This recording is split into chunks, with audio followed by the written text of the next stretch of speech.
Hi friends, എല്ലാവർക്കും പുതിയൊരു വീഡിയോയിലേക്ക് സ്വാഗതം. നമ്മൾ ഇന്നിവിടെ ഡിസ്കസ് ചെയ്യാൻ പോകുന്നത് SSLC ബയോളജിയിലെ ചാപ്റ്റർ 1 സെൻസേഷൻസ് ആൻഡ് റെസ്പോൺസസ്.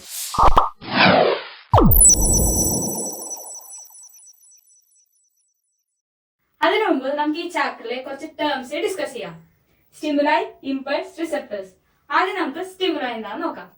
നമ്മളിൽ പ്രതികരണങ്ങൾക്ക് കാരണമാകുന്ന സെൻസേഷൻസ്, അതിനെയാണ് സ്റ്റിമുലൈ എന്ന് പറയുന്നത്. ഒരു എക്സാമ്പിൾ പറയുകയാണെങ്കിൽ, ഇപ്പോൾ എന്റെ നേരെ ഒരാൾ ടോർച്ച് ലൈറ്റ് അടിച്ചെന്ന് വിചാരിക്കുക. സ്വാഭാവികമായിട്ടും ഞാൻ കണ്ണടയ്ക്കുമല്ലോ. ആ കണ്ണടയ്ക്കുന്നതാണ് ഇവിടുത്തെ റെസ്പോൺസ്. ആ റെസ്പോൺസിന് കാരണമായ ലൈറ്റ്, അതാണ് ഈ കേസിൽ സ്റ്റിമുലൈ എന്ന് പറയുന്നത്. അടുത്ത നമുക്ക് ഇമ്പൾസ് എന്താണെന്ന് നോക്കാം. ഈ വരുന്ന സ്റ്റിമുലസ് ഒരു ഇലക്ട്രിക് മെസ്സേജിന്റെ രൂപത്തിൽ ബ്രെയിനിൽ എത്തുമ്പോഴാണ് അവിടെ റെസ്പോൺസ് ജനറേറ്റ് ചെയ്യുന്നത്. ഈ ഇലക്ട്രിക് മെസ്സേജിനെയാണ് നമ്മൾ ഇമ്പൾസ് എന്ന് വിളിക്കുന്നത്. അടുത്ത നമുക്ക് റിസെപ്റ്റേഴ്സ് എന്താണെന്ന് നോക്കാം. നമ്മുടെ സെൻസ് ഓർഗൻസിലെല്ലാം കാണുന്ന സ്പെഷ്യലൈസ്ഡ് സെൽസിനെയാണ് റിസെപ്റ്റർ എന്ന് പറയുന്നത്. നമ്മളിലേക്ക് വരുന്ന സ്റ്റിമുലസിനെ റിസീവ് ചെയ്ത് ഇമ്പൾസ് ജനറേറ്റ് ചെയ്യാൻ സഹായിക്കുന്നത് ഈ റിസെപ്റ്റേഴ്സ് ആണ്. ഇനി നമുക്ക് സെൻസ് ഓർഗൻസിലുള്ള ഡിഫറെന്റ് റിസെപ്റ്റേഴ്സ് ഏതൊക്കെയാണെന്ന് നോക്കാം. ഐസിലുള്ള റിസെപ്റ്റർ ആണ് ഫോട്ടോ റിസെപ്റ്റർ. ഞാൻ നേരത്തെ പറഞ്ഞ എക്സാമ്പിൾ എടുക്കുകയാണെങ്കിൽ, എന്റെ നേരെ ഒരു ലൈറ്റ് വന്നു. ആ ലൈറ്റ് എന്ന് പറയുന്ന സ്റ്റിമുലയെ റിസീവ് ചെയ്ത് ഇമ്പൾസ് ജനറേറ്റ് ചെയ്യാൻ സഹായിച്ചത് ഐസിലെ ഫോട്ടോ റിസെപ്റ്റർ ആണ്. സിമിലർലി ഇയറിലുള്ള റിസെപ്റ്റർ ആണ് ഓഡിറ്ററി റിസെപ്റ്റർ, ടങ്ങിലുള്ള റിസെപ്റ്റർ ആണ് കീമോ റിസെപ്റ്റർ, നോസിലെ ഓൾഫാക്ടറി റിസെപ്റ്റർ, സ്കിന്നിലെ ഡിഫറെന്റ് ടൈപ്സ് ഓഫ് റിസെപ്റ്റേഴ്സ് ഉണ്ട്. അതായത് ഓരോ സെൻസേഷനും തിരിച്ചറിയാനായിട്ട് ഓരോ റിസെപ്റ്റർ ആണ് ഉള്ളത്. ടച്ച് എന്ന് പറയുന്ന സെൻസേഷൻ തിരിച്ചറിയാൻ ടച്ച് റിസെപ്റ്റർ. സിമിലർലി പ്രഷർ അറിയാൻ pressure receptor, temperature receptor, pain receptor. Temperature എന്ന് പറയുമ്പോൾ ഹോട്ട് കണ്ടീഷനും ഉണ്ട്, കോൾഡ് കണ്ടീഷനും ഉണ്ട്. അതായത് എന്റെ കയ്യിൽ രണ്ട് പാത്രം ഉണ്ടെന്ന് വിചാരിക്കുക. ഒരു പാത്രത്തിൽ ചൂടുവെള്ളവും മറ്റേതിൽ തണുത്ത വെള്ളവും. സ്വാഭാവികമായിട്ടും എന്റെ കൈ ഞാൻ ചൂടുവെള്ളത്തിൽ ഇടുമ്പോൾ ചൂടും തണുത്ത വെള്ളത്തിൽ മുക്കുമ്പോൾ തണുപ്പും അനുഭവപ്പെടും. ഈ സെൻസേഷൻ തിരിച്ചറിയാൻ സഹായിക്കുന്നത് ഇവിടെയുള്ള ടെമ്പറേച്ചർ റിസെപ്റ്റർ ആണ്. ഇതുവരെ നമ്മൾ ഡിസ്കസ് ചെയ്തത് ഈ ചാപ്റ്ററിലെ 3 ടേംസ് ആണ്: സ്റ്റിമുലൈ, ഇമ്പൾസ്, റിസെപ്റ്റേഴ്സ്. അപ്പോൾ നമ്മൾ പറഞ്ഞത് സ്റ്റിമുലൈ വരുമ്പോൾ റിസെപ്റ്റേഴ്സ് ഇമ്പൾസ് ജനറേറ്റ് ചെയ്യും. ആ ഇമ്പൾസ് ബ്രെയിനിൽ എത്തുമ്പോഴാണ് അവിടെ റെസ്പോൺസ് ഉണ്ടാവുന്നത്. ഇപ്പോൾ നിങ്ങൾക്കൊരു ഡൗട്ട് ഉണ്ടാവുമല്ലോ, ഈ ഇമ്പൾസ് എങ്ങനെയാണ് ബ്രെയിനിൽ എത്തുന്നതെന്ന്. അതാണ് നമുക്കിനി പഠിക്കാനുള്ള അടുത്ത ടോപ്പിക്, ന്യൂറോൺ അല്ലെങ്കിൽ നെർവ് സെൽ. നമ്മൾ ചെറിയ ക്ലാസ്സുകളിൽ ഹ്യൂമൻ ബോഡിയിലുള്ള ഡിഫറെന്റ് സിസ്റ്റത്തിനെ കുറിച്ച് പഠിച്ചിട്ടുണ്ട്. അതിലൊരു സിസ്റ്റമാണ് നെർവസ് സിസ്റ്റം. ആ നെർവസ് സിസ്റ്റത്തിലെ നെർവ് വഴിയാണ് ഇമ്പൾസ് ബ്രെയിനിലേക്ക് എത്തുന്നത്. നമുക്ക് പഠിക്കാനുള്ളത് ആ നെർവ് സിസ്റ്റത്തിന്റെ ബേസിക് യൂണിറ്റ് ആയ നെർവ് സെൽ അല്ലെങ്കിൽ ന്യൂറോണെ കുറിച്ചാണ്. നമുക്ക് ആദ്യം ന്യൂറോൺസിന്റെ പാർട്സ് എന്തൊക്കെയാണെന്ന് നോക്കാം. ഏതൊരു സെല്ലെടുത്താലും അതിലൊരു സെൽ ബോഡി പ്രസന്റ് ആയിരിക്കും. ആ സെൽ ബോഡിയുടെ അകത്ത് ന്യൂക്ലിയസും സൈറ്റോപ്ലാസവും ഉണ്ടാകും. അതുകൂടാണ്ട് ഇവിടെ ഏതൊക്കെ പാർട്സ് ആണ് ഉള്ളതെന്ന് നമുക്ക് നോക്കാം. Dendrite, dendron, axon, ആക്സോണൈറ്റ്, synaptic nerve, swan cell. ഇനി നമുക്ക് ഈ ഓരോ പാർട്സിന്റെയും പെക്യുലാരിറ്റീസ് എന്തൊക്കെയാണെന്ന് നോക്കാം. ഡെൻഡ്രോൺ, സെൽ ബോഡിയിൽ നിന്ന് പുറത്തേക്ക് വരുന്ന ചെറിയ പ്രൊജക്ഷനെയാണ് ഡെൻഡ്രോൺ എന്ന് പറയുന്നത്. ഡെൻഡ്രോണിന്റെ ബ്രാഞ്ചിനെയാണ് ഡെൻഡ്രൈറ്റ് എന്ന് പറയുന്നത്. ഇനി നമുക്ക് ആക്സോൺ എന്താന്ന് നോക്കാം. സെൽ ബോഡിയിൽ നിന്ന് പുറത്തേക്ക് വരുന്ന വലിയ പ്രൊജക്ഷൻ, അതാണ് ആക്സോൺ. ആക്സോണിന്റെ ബ്രാഞ്ച്, അതാണ് ആക്സോണൈറ്റ്. ആക്സോണൈറ്റിന്റെ ടിപ്പിൽ കാണുന്ന ഈ നോബിനെയാണ് സിനാപ്റ്റിക് നോബ് എന്ന് പറയുന്നത്. ആക്സോണെ എൻസർക്കിൾ ചെയ്ത് പ്രൊട്ടക്ട് ചെയ്യുന്നത് സ്വാൻ സെൽ. ഇനി നമുക്ക് ഈ ഓരോ പാർട്സിന്റെയും ഫങ്ഷൻസ് എന്തൊക്കെയാന്ന് നോക്കാം. നമ്മൾ നേരത്തെ പറഞ്ഞായിരുന്നു നെർവസ് സിസ്റ്റത്തിന്റെ ബേസിക് യൂണിറ്റ് ആണ് ന്യൂറോൺ എന്ന്. അതായത് കുറെ ന്യൂറോൺ കൂടിച്ചേർന്നാണ് നെർവസ് സിസ്റ്റം ഉണ്ടായിരിക്കുന്നത്. അപ്പോൾ അടുത്തുള്ള ന്യൂറോണിൽ നിന്ന് ഇമ്പൾസിനെ റിസീവ് ചെയ്ത് ഡെൻഡ്രോണിലേക്ക് കൊടുക്കുന്നതാണ് ഡെൻഡ്രൈറ്റ് ചെയ്യുന്നത്. അതായത് it receive impulses from the adjacent neuron and transmit to dendron. അടുത്ത നമുക്ക് ഡെൻഡ്രോണിന്റെ ഫംഗ്ഷൻ എന്താണെന്ന് നോക്കാം. ഡെൻഡ്രൈറ്റിൽ നിന്ന് വരുന്ന ഇമ്പൾസിനെ റിസീവ് ചെയ്ത് സെൽ ബോഡിയിലേക്ക് എത്തിക്കുക. അതാണ് ഇവിടെ ഡെൻഡ്രോൺ ചെയ്യുന്നത്. ഇപ്പോൾ നമ്മളുടെ ഇമ്പൾസ് എവിടെയാണുള്ളത്? സെൽ ബോഡിയിലാണ് അല്ലേ? ഈ സെൽ ബോഡിയിൽ നിന്ന് ആക്സോണയിലേക്ക് എത്തിക്കണം. അതെവിടെ ചെയ്യുന്നത്? ആക്സോൺ ആണ്. ഇപ്പോൾ നമ്മുടെ ഇമ്പൾസ് ആക്സോണയിൽ എത്തി. ആ ഇമ്പൾസിനെ റിസീവ് ചെയ്ത് സിനാപ്റ്റിക് നോബിൽ എത്തിക്കുക. അതാണ് ഇവിടുത്തെ ആക്സോണൈറ്റിന്റെ ഫംഗ്ഷൻ. ഇപ്പോൾ നിങ്ങൾ വിചാരിക്കുന്നുണ്ടാവും ഈ ഇമ്പൾസ് ഡയറക്റ്റ് ആയിട്ട് അടുത്ത ന്യൂറോണിലേക്ക് പോകുന്നു. പക്ഷെ അങ്ങനെയല്ല. ഈ സിനാപ്റ്റിക് നോബ് ഒരു കെമിക്കൽ പ്രൊഡ്യൂസ് ചെയ്യും. ആ കെമിക്കൽ വഴിയാണ് അടുത്തുള്ള ന്യൂറോണിലേക്ക് പോകുന്നത്. സിനാപ്റ്റിക് നോബ് പ്രൊഡ്യൂസ് ചെയ്യുന്ന ആ കെമിക്കലാണ് ന്യൂറോ ട്രാൻസ്മിറ്റർ. ഇപ്പോൾ നമ്മൾ പഠിച്ചത് അടുത്തുള്ള ന്യൂറോണിൽ നിന്ന് ഇമ്പൾസിനെ റിസീവ് ചെയ്ത് ഡെൻഡ്രൈറ്റ് ഡെൻഡ്രോണിലേക്ക് കൊടുക്കും. ഡെൻഡ്രോണിൽ നിന്ന് സെൽ ബോഡിയിലേക്ക്, സെൽ ബോഡിയിൽ നിന്ന് ആക്സോൺ വഴി ആക്സോണൈറ്റിലേക്ക്, ആക്സോണൈറ്റിൽ നിന്ന് സിനാപ്റ്റിക് നോബിലേക്ക്, സിനാപ്റ്റിക് നോബ് പ്രൊഡ്യൂസ് ചെയ്യുന്ന കെമിക്കൽ ആയിട്ടുള്ള ന്യൂറോ ട്രാൻസ്മിറ്റർ വഴി അടുത്തുള്ള ന്യൂറോണിന്റെ ഡെൻഡ്രൈറ്റിലേക്ക്. അപ്പോൾ ഇങ്ങനെയാണ് ഇമ്പൾസിന്റെ ട്രാൻസ്മിഷൻ നടക്കുന്നത്. ഇതുവരെ നമ്മൾ ഡിസ്കസ് ചെയ്തത് ന്യൂറോൺസിന്റെ പാർട്സും അതിന്റെ ഫങ്ഷൻസും പെക്യുലാരിറ്റീസുമാണ്. അതിലൊരു പാർട്ടായിരുന്നു ആക്സോൺ. ആക്സോണെ എൻസർക്കിൾ ചെയ്ത് ഒരു മെംബ്രെയിൻ ഉണ്ട്. ആ മെംബ്രെയിൻ ആണ് മൈലിൻ. മൈലിൻ ഉണ്ടാക്കിയിരിക്കുന്നത് ലിപ്പിഡ്സ് വെച്ചിട്ടാണ്. ഇപ്പൊ ഇവിടെ നോക്കിയാൽ കാണാം ആക്സോണ് ചുറ്റും കുറേ മെംബ്രെയിൻസ് ഉണ്ടല്ലേ. അതിനെല്ലാം നമുക്ക് പറയാം മൈലിൻ ഷീത്ത് എന്ന്. മൈലിൻ ഷീത്തിന് ഷൈനി വൈറ്റ് കളറാണ് ഉള്ളത്.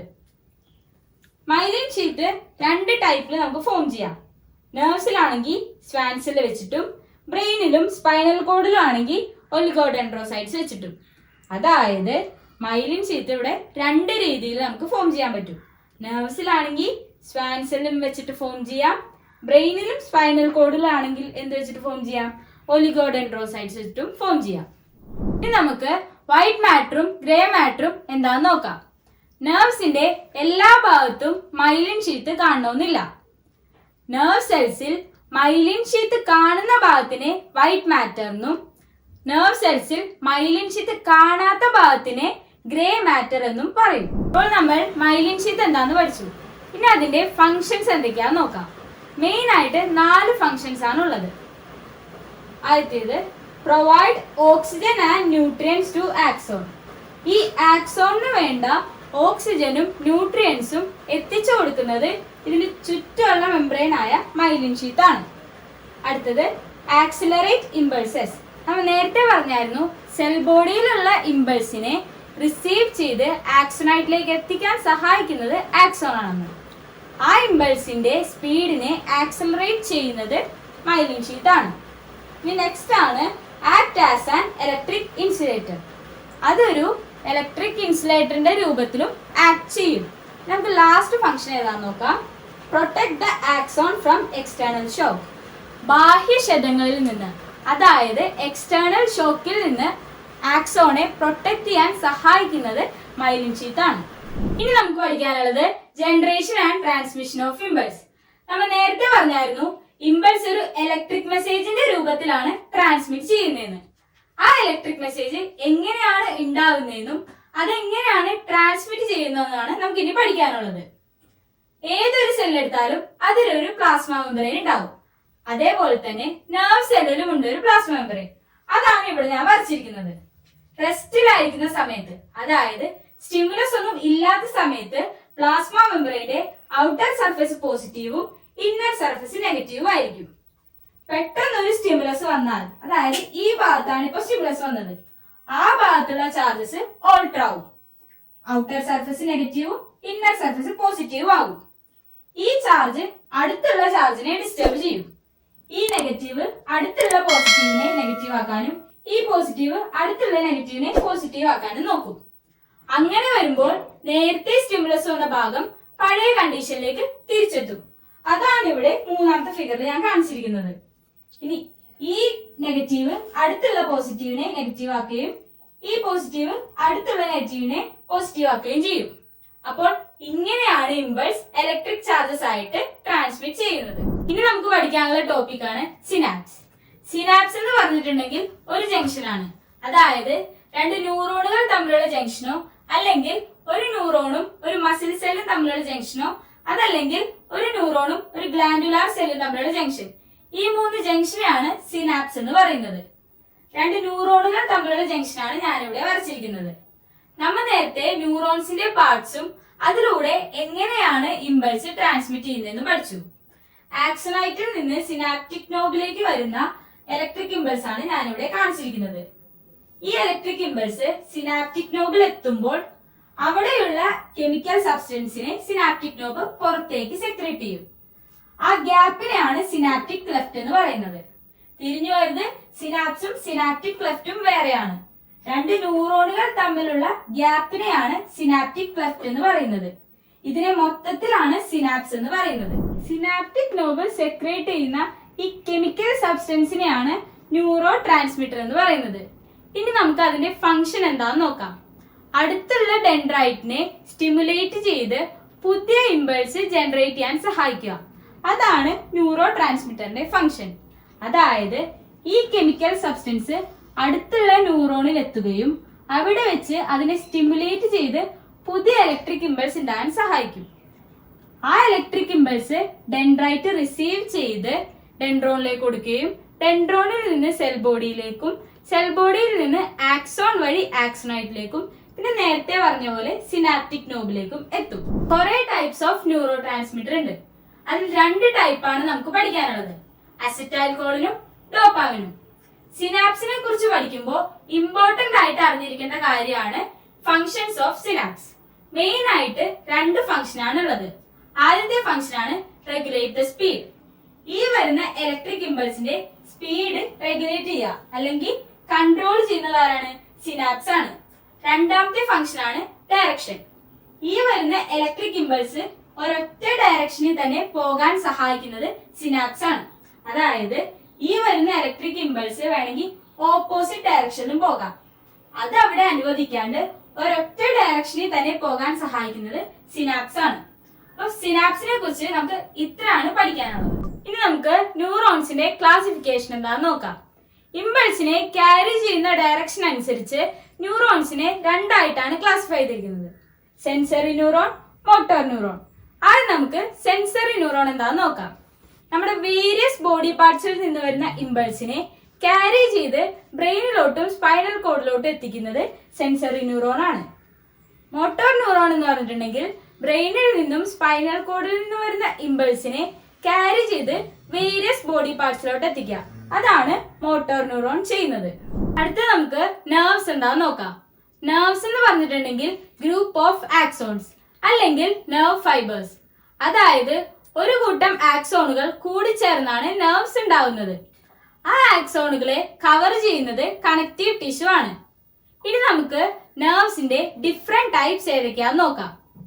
നെർവ്സിന്റെ ഫംഗ്ഷന്റെ അടിസ്ഥാനത്തിൽ 3 ആയിട്ടാണ് ക്ലാസിഫൈ ചെയ്തിരിക്കുന്നത്, sensory nerve, motor nerve, mixed nerve. ആദ്യം നമുക്ക് സെൻസറി നെർവ് എന്താന്ന് നോക്കാം. നമ്മൾ നേരത്തെ സെൻസറി ന്യൂറോണിനെ പറ്റി പഠിച്ചു അല്ലേ? ആ സെൻസറി ന്യൂറോണുകൾ കൂടിച്ചേർന്നാണ് സെൻസറി നെർവ് ഉണ്ടായിരിക്കുന്നത്. അതിന്റെ ഫംഗ്ഷൻ ആണ് നമ്മുടെ ബോഡി പാർട്സിൽ നിന്ന് വരുന്ന ഇമ്പൾസിനെ ക്യാരി ചെയ്ത് ബ്രെയിനിലോട്ടും സ്പൈനൽ കോഡിലോട്ടും എത്തിക്കുക. അതാണ് സെൻസറി നെർവിന്റെ ഫംഗ്ഷൻ. അടുത്തതാണ് മോട്ടോർ നെർവ്. മോട്ടോർ നെർവ് ഉണ്ടായിരിക്കുന്നത് മോട്ടോർ ന്യൂറോൺസ് വെച്ചിട്ടാണ്. അതിന്റെ ഫംഗ്ഷൻ ആണ് ബ്രെയിനിൽ നിന്നും സ്പൈനൽ കോഡിൽ നിന്ന് വരുന്ന ഇമ്പൾസിനെ ക്യാരി ചെയ്ത് ബോഡിയിലെ ഡിഫറെന്റ് പാർട്സിലോട്ട് കൊടുക്കുക. മൂന്നാമത്തെയാണ് മിക്സ്ഡ് നെർവ്. മിക്സ്ഡ് നെർവ് ഉണ്ടായിരിക്കുന്നത് സെൻസറി ന്യൂറോണും മോട്ടോർ ന്യൂറോണും കൂടിച്ചേർന്നാണ്. അതിന്റെ ഫംഗ്ഷൻ ആണ് ബ്രെയിനിൽ നിന്നോ അല്ലെങ്കിൽ ബ്രെയിനിലേക്കോ അതേപോലെ തന്നെ സ്പൈനൽ കോഡിൽ നിന്നോ സ്പൈനൽ കോഡിലേക്കോ ഇമ്പൾസിനെ ക്യാരി ചെയ്യാൻ സഹായിക്കുന്നത് മിക്സ്ഡ് നെർവ് ആണ്. അതായത് ഇമ്പൾസിനെ ടു ആൻഡ് ഫ്രോ കൊണ്ടുപോകാനുള്ള കാപ്പബിലിറ്റി മിക്സ്ഡ് നെർവിന് ഉണ്ട്. സോ നമ്മൾ ഇന്ന് സ്റ്റാർട്ട് ചെയ്തത് 3 ടേംസ് വെച്ചിട്ടാണ്, സ്റ്റിമുലൈ, റിസെപ്റ്റർ, ഇമ്പൾസ്.